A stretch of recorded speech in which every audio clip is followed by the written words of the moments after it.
latar belakangnya seperti apa sih sehingga akhirnya bisa terjun ke bisnis MLM ini?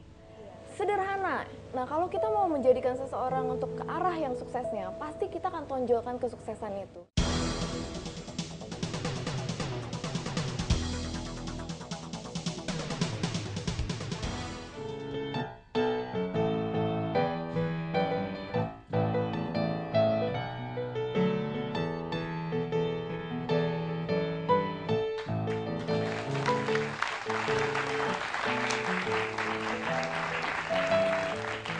Salam jumpa pemirsa, senang sekali saya Feni Rose. Mulai hari ini, Sabtu siang Anda pukul 11 selama 30 menit ke depan akan diisi dengan sebuah program yang sangat menarik.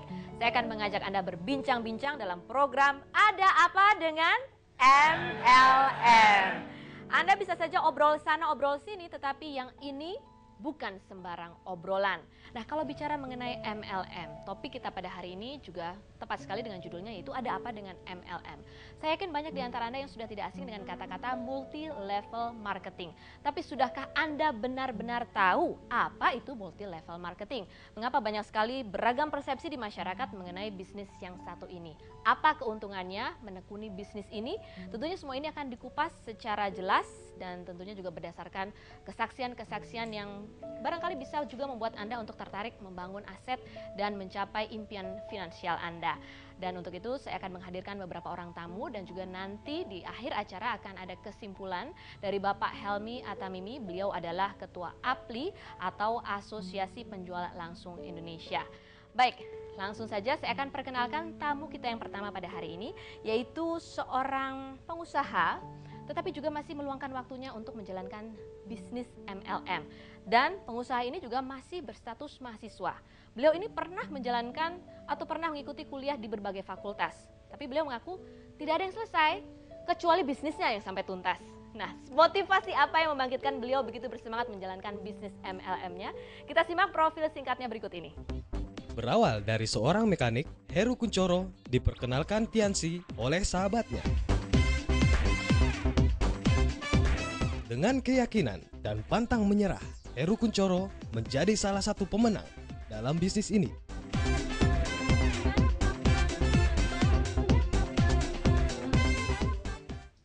Ya, pemirsa dan hadirin, mohon tepuk tangan untuk Bapak Heru Kuncoro.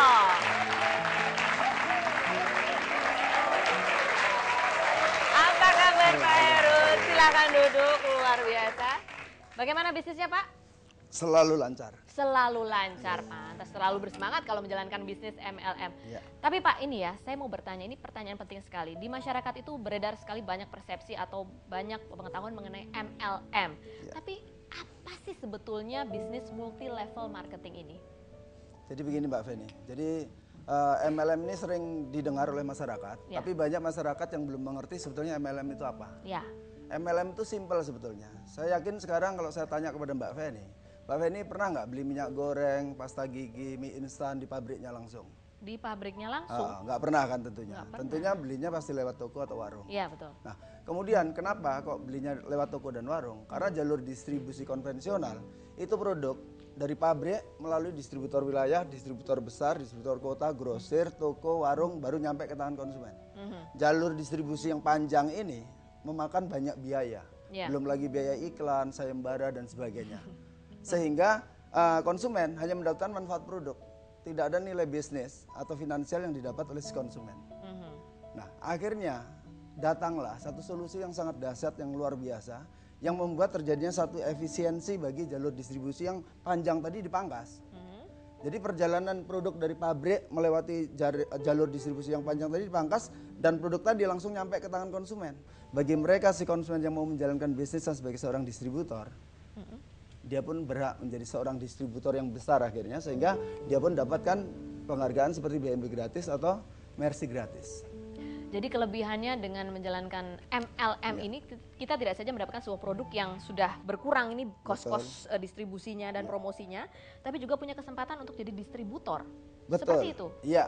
Sekarang kita lihat, kalau dengan distribusi konvensional, yang berhak menjadi seorang distributor besar pasti pemodal besar. Iya. Pemilik armada-armada kuat, Iya. lahan yang besar, jaringan besar, orang yang punya koneksi, punya pengaruh, hanya mereka-mereka. Nggak mungkin dong kalau mahasiswa yang nggak punya modal, nggak punya pengetahuan, nggak punya kenalan, pengen jadi distributor besar, gimana caranya? Kalau ada yang bilang bahwa kalau mau cari uang gampang, dapat uang besar, ikut aja MLM, itu betul nggak sih Pak Betul. sebetulnya? Hah? Betul. Betul. Betul. Enggak, sungguh. Kenapa saya katakan betul? Karena saya pernah jadi karyawan 5 tahun.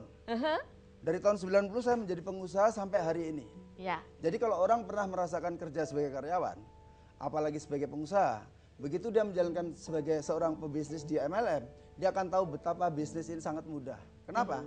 Terus terang saya katakan, saya belum keluar keringat dari bisnis ini udah dapat BMB gratis.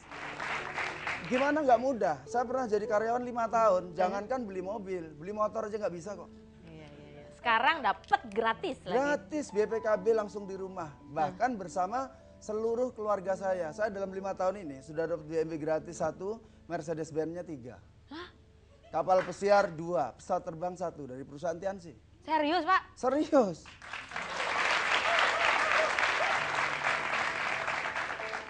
Pantes kuliahnya nggak ada yang selesai nih Pak. Karena bisnis ini memang ternyata memberikan benefit yang luar biasa ya Pak Heru ya? Sangat luar biasa. Kalau bicara bisnis, itu tentunya yang penting hasilnya. Betul. Bukan modalnya yang besar, hasilnya besar, itu sih biasa. Tapi ada yang bilang bahwa produk-produk dari dengan yang dijual melalui jalur MLM ini sudah di markup harganya.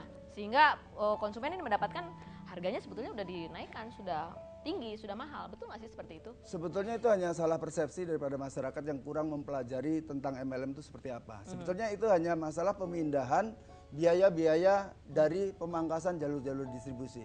Kalau dulunya di jalur konvensional, distribusi konvensional itu hadiah-hadiah, keuntungan-keuntungan itu yang menikmati adalah kelompok-kelompok pemodal besar tadi.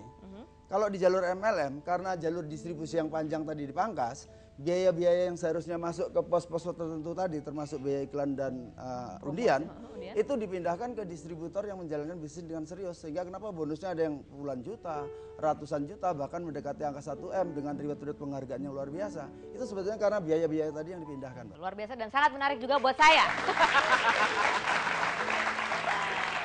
Baik pemirsa, berikut ini saya masih akan menghadirkan seorang tamu yang masih muda sekali usianya, tapi saya yakin pencapaiannya juga tidak kalah luar biasa seperti yang dicapai oleh Bapak Heru Kunchoro. Seperti apa? Jangan kemana-mana, kami akan segera kembali di Ada Apa Dengan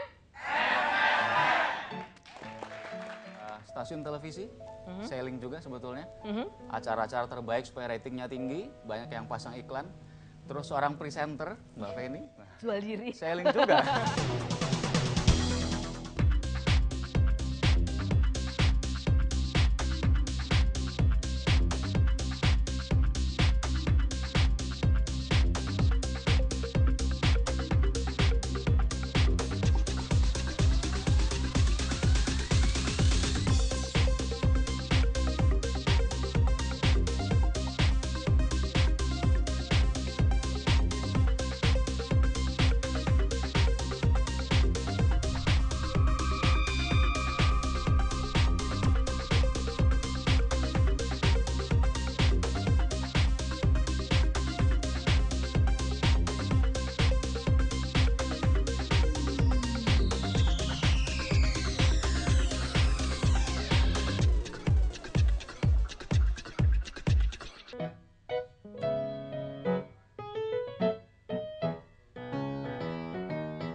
Ya pemirsa, ada banyak sekali pandangan dan pendapat masyarakat umum tentang MLM. Salah satunya yang mengatakan bahwa biasanya yang menekuni bisnis MLM ini adalah orang-orang yang biasanya sudah berusia di atas 30 atau bahkan sudah pensiun dari pekerjaannya. Tapi ternyata tidak. Kita akan bertemu dengan seorang yang masih muda sekali, bahkan memulai bisnis MLM-nya ini sejak masih duduk di kuliah, menjadi mahasiswa, dan sekarang sudah mencapai sukses yang luar biasa. Siapakah dia? Mari kita saksikan profilnya berikut ini.